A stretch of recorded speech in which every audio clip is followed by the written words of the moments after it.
Hello friends, welcome to Kiran guide centre. আজকের class হলো ষোড়শ মহাজন পদ ও মৌর্য বংশ। কিরণ গাইড সেন্টারে ইতিহাস ক্লাস শুরু হয়ে গেছে। ফার্স্ট ক্লাস ছিল হরপ্পা সভ্যতা বা সিন্ধু সভ্যতা সম্পর্কে কিছু গুরুত্বপূর্ণ কোয়েশ্চেন এবং অ্যান্সার। তারপরে দ্বিতীয় ক্লাস হলো বৈদিক সভ্যতা থেকে কিছু গুরুত্বপূর্ণ কোয়েশ্চেন এবং অ্যান্সার। আজকে তৃতীয় ক্লাস হচ্ছে ষোড়শ মহাজন পদ ও মৌর্য বংশ থেকে কিছু গুরুত্বপূর্ণ কোয়েশ্চেন এবং অ্যান্সার।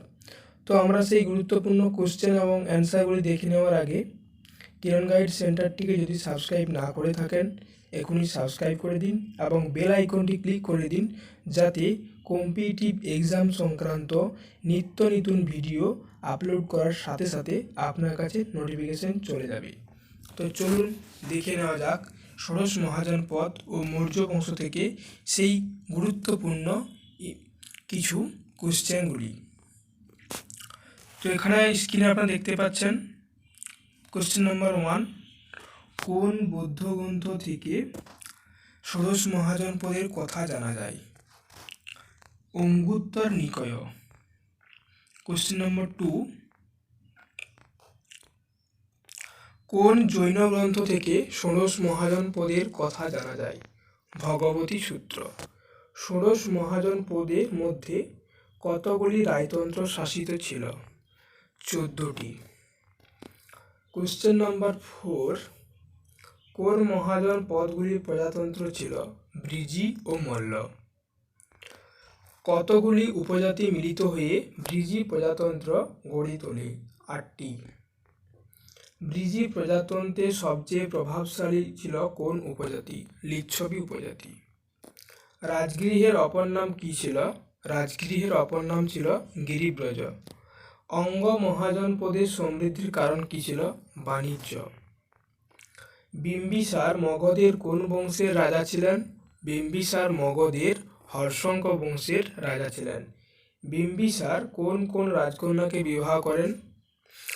কোশলের রাজকন্যা কোশল দেবী, বৈশালের রাজকন্যা চেল্লাই, বিদেহের রাজকন্যা বাসবী। এখানে স্ক্রিনটাকে একটু বেশি জুম করা হয়ে গেছে বলে আপনারা দেখতে পাচ্ছেন না, আপনারা যাতে দেখতে পান তার ব্যবস্থা আমি করে দিচ্ছি।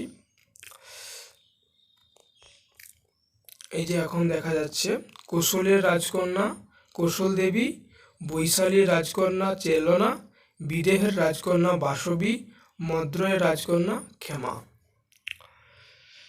পরবর্তী কোশ্চেনটি দেখে নেব। কুনিক কার উপাধি ছিল? কুনিক এখানে অজাতশত্রুর উপাধি ছিল। তারপরে কোশ্চেনটি, অজাতশত্রু কোন দুটি নতুন অস্ত্র ব্যবহার করেন? মহাশিলাকণ্টক ও রথমূষল। মগধে হর্ষঙ্ক বংশের শেষ রাজা কে ছিলেন? নাগদাশক। শিশুনাগ বংশের প্রতিষ্ঠাতা কে? শিশুনাগ। শিশুনাগ মগধের রাজা হয়ে রাজধানী কোথায় স্থানান্তরিত করেন? বৈশালীতে। কালাশোক মগধের রাজধানী কোথায় স্থানান্তরিত করেন? পাটলিপুত্রতে। কালাশোকের শাসনকালে কোথায় কোন বৌদ্ধ সঙ্গীতি হয়? বৈশালীতে প্রথম আর দ্বিতীয় বৌদ্ধ সঙ্গীতি, বৈশালীতে দ্বিতীয় বৌদ্ধ সঙ্গীতি।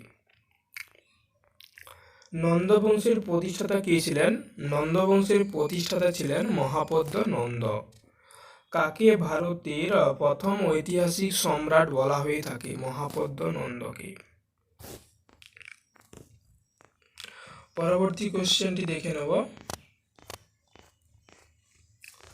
কোশ্চেন নাম্বার 20,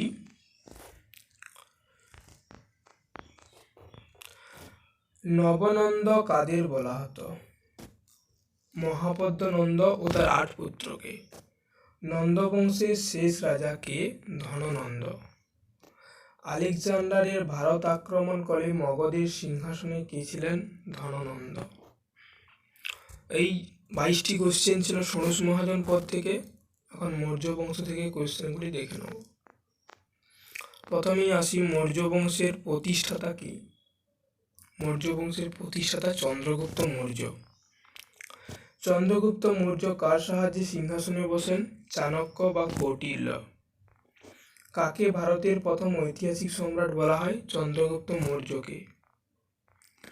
কে চন্দ্রগুপ্ত মৌর্যকে ভারতের প্রথম ঐতিহাসিক সম্রাট বলে অভিহিত করেন? ডক্টর রাধাকুমুদ মুখোপাধ্যায়। চন্দ্রগুপ্ত মৌর্যের রাজসভায় কোন বিদেশি দূত আসেন? গ্রিক দূত মেগাস্থেনিস। চন্দ্রগুপ্ত মৌর্য শেষ জীবনে কোন ধর্ম গ্রহণ করেন? জৈন ধর্ম গ্রহণ করেন। কিভাবে চন্দ্রগুপ্ত মৌর্যের মৃত্যু হয়? অনশন করে। কোথায় চন্দ্রগুপ্ত মৌর্যের মৃত্যু হয়? জৈন তীর্থক্ষেত্র শ্রবণবেলগোলায়। চন্দ্রগুপ্ত মৌর্যের রাজধানী কোথায় ছিল? পাটলিপুত্রতে। কোন মৌর্য সম্রাট অমিত্রাঘাত উপাধি গ্রহণ করেন? বিন্দুসার। অমিত্রাঘাত শব্দের অর্থ কি? শত্রুহন্তা। কোন গ্রিক রাজ্যের দূত বিন্দুসারের দরবারে আসেন? সিরিয়া ও মিশর। পরের কোশ্চেনটি দেখে নেব।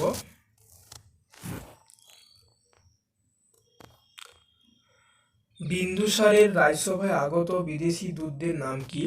সিরিয়ার দূত ডেইমেক্স এবং মিশরের দূত ডায়োনিসাস। অশোক কবে মৌর্য সম্রাট হন?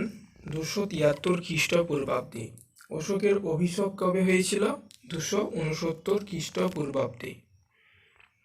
মৌর্য বংশের শ্রেষ্ঠ সম্রাট কে ছিলেন? সম্রাট অশোক। কোন মৌর্য সম্রাট দেবনাম পিয়নসি উপাধি নেন? সম্রাট অশোক। অশোক কোন নতুন রাজকর্মচারী পদ সৃষ্টি করেন? ধর্মযুত, রাজুক, মহামাত্র, ধর্মমহামাত্র, স্ত্রী অধ্যক্ষ মহামাত্র প্রভৃতি। স্ত্রী জাতির কল্যাণের জন্য অশোক কী ধরনের কর্মচারী নিয়োগ করেন? স্ত্রী অধ্যক্ষ মহাপাত্র। কোন রাজা বলতেন সব মনীষে প্রজা মমা? অশোক। অশোকের কোন শিলালিপিতে কলিঙ্গ যুদ্ধের বিবরণ পাওয়া যায়? ত্রয়োদশ শিলালিপিতে। অশোকের কোন লিপিতে রাজুকদের দায়িত্বের উল্লেখ আছে? চতুর্থ শিলালিপিতে। পরবর্তী কোশ্চেনটি দেখে নেব।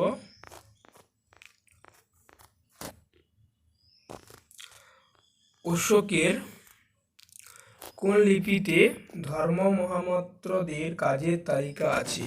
পঞ্চম শিলালিপিতে। অশোকের সময় কোন বৌদ্ধ সঙ্গীতির অধিবেশন হয়? তৃতীয় বৌদ্ধ সঙ্গীতি। অশোকের সময় কোথায় বৌদ্ধ সঙ্গীতের অধিবেশন হয়? পাটলিপুত্রতে। অশোকের সময় অনুষ্ঠিত বৌদ্ধ সঙ্গীতের সভাপতি কে ছিলেন? মোগলিপুত্র তিস্য। এখানে অশোক কাদের কোথায় ধর্মপ্রচারে পাঠিয়েছিলেন তার একটি লিস্ট এখানে দেওয়া রয়েছে, সেই লিস্টটি আমরা দেখে নেব।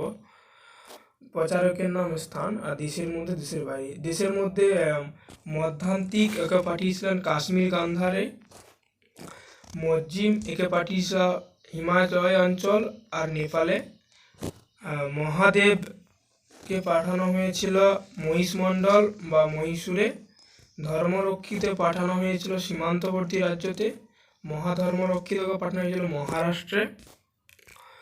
দেশের বাইরে মহেন্দ্র সংঘমিত্রকে পাঠানো হয়েছিল সিংহলে, কুণালকে পাঠানো হয়েছিল মধ্য এশিয়া, সোনু উত্তরকে পাঠানো হয়েছিল ব্রহ্মদেশ সহ সুবর্ণভূমি, মহারক্ষিত পাঠানো হয়েছিল গ্রিক রাজ্যে। এখানে আর তিনটি কোয়েশ্চেন আছে, দেখে নিই। অর্থশাস্ত্র গ্রন্থটি কবে আবিষ্কৃত হয়? 1905 খ্রিস্টাব্দে। শেষ মৌর্য সম্রাট কে ছিলেন? বৃহদ্রথ। কবে মৌর্য শাসনের অবসান ঘটে? 185 খ্রিস্টপূর্বাব্দে।